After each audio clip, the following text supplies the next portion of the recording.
tarif de nuit? Ils souhaitent avoir une prime de nuit, en fait. Donc, le regroupement des propriétaires de taxis de la capitale a fait cette demande-là, entre autres, au ministre des Transports, Robert Poitier. Il y avait plusieurs autres demandes.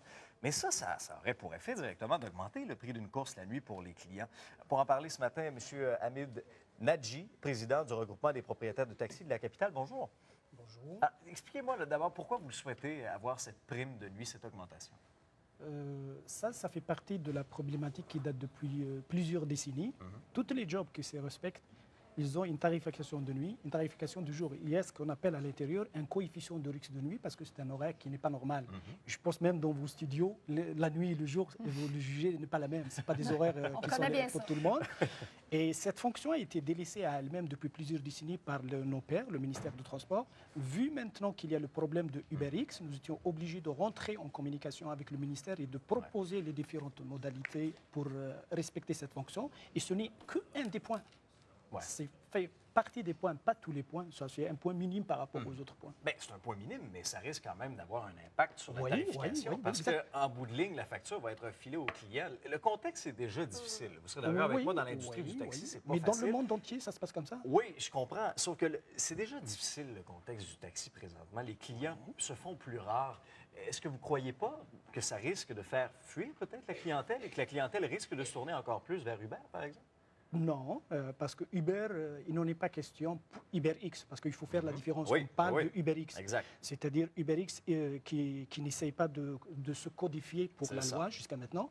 Parce que si nous, on va être, comment dirais-je, exonérés de tous les taxes qui entourent la fonction en elle-même, eh ben, on va offrir des prix compétitifs, même mieux que UberX. Okay.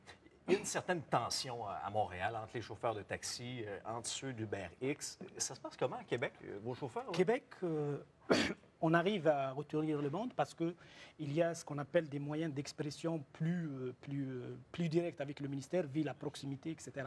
Donc nous avons plusieurs organismes. Parmi les organismes, nous avons le RPTC, le regroupement des propriétaires de taxis de la capitale.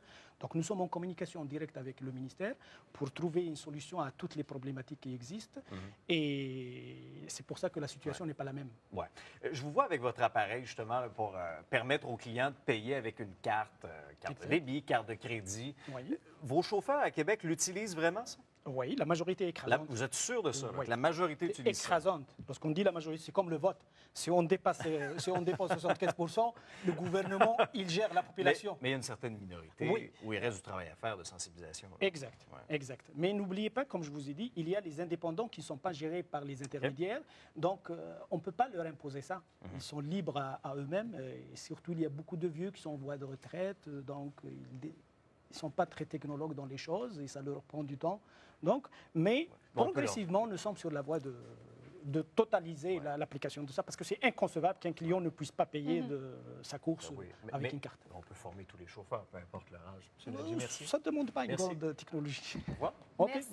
Merci beaucoup. Okay. On va certainement parler de ce grand jour pour Julie Snyder et Pierre-Carl Pelado. C'est le mariage, enfin. C'est le mariage le plus couru.